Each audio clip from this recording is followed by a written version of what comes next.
सर्वांना जय भीम जय शिवराय। एक असा मुद्दा आहे जो मला सगळ्यांसोबत असं वाटतं की सांगावा। आपल्या नवी मुंबईमध्ये नवी मुंबईचा शिल्पकार म्हणून जे आपल्या इथे संबोधले जातात ते जनता दरबार आयोजित करतात।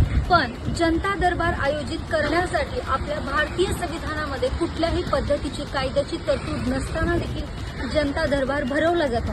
ठीक आहे, जनता दरबार भरवला जातो तो इतर नागरिकांसाठी आहे, ते मान्य आहे। पण त्या नागरिकांच्या बरोबर इथं जे सेवेत बसलेले अधिकारी आहेत त्यांचे ह्या ठिकाणी मरण होते, हे कितपत योग्य आहे हा प्रश्न आज मला उपस्थित इथे करावासा वाटतो अधिकाऱ्यांच्या वतीने।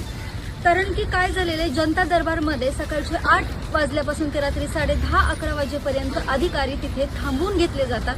हा कुठल्याही पद्धतीचे निर्देश नसताना, सरकारचे निर्देश नसताना किंवा कायद्यामध्ये त्याची तरतूद नसताना देखील त्या अधिकाऱ्यांना जबरदस्तीने तिथे थांबवून घेणं कितपत योग्य आहे। त्याच्या अकॉर्डिंग मला असं वाटतं की नागरिकांना ही सेवा मिळतेच आहे जनता दरबारची, पण त्याबरोबर इतर अधिकाऱ्यांचा इथं फरफट होऊ नये।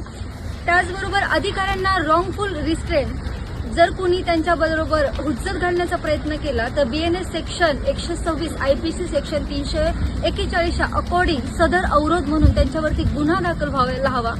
त्याचबरोबर सरकारी अधिकाऱ्याला त्यांचं कर्तव्य बजावण्यापासून जर रोखण्यात येत असेल तर त्यासाठी सुद्धा BNS सेक्शन 221 IPC सेक्शन 186च्या दरम्यान सुद्धा त्यांच्यावरती गुन्हा दाखल होऊ शकतो। त्याचबरोबर एखादा कुठला तरी सरकारी अधिकारी आहे त्याला जबरदस्ती त्या ठिकाणी थांबवून घेणं, त्याच्याशी हुज्जत घालणं, त्याला अपमानास्पद वागणूक देणं, त्याच्यासाठी सुद्धा BNS section 132 IPC section 353 according आपल्या भारतीय संविधानामध्ये गुन्हा दाखल होऊ शकतो।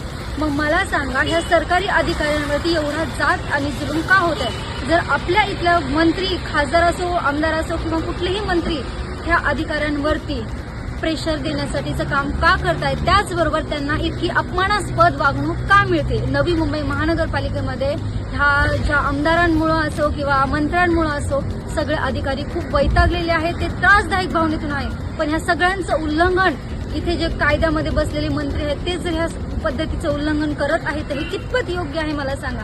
हे मी माझी स्वतःचीच नाही तर एक बाकीच्या अधिकाऱ्यांची जी मी बाजू मांडून हा विषय आज एक जनतेसमोर मी मांडत आहे।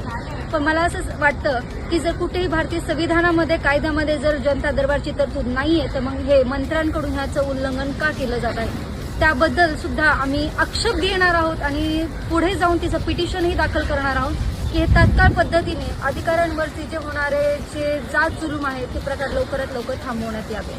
सर्वांना जय भीम जय शिवराय।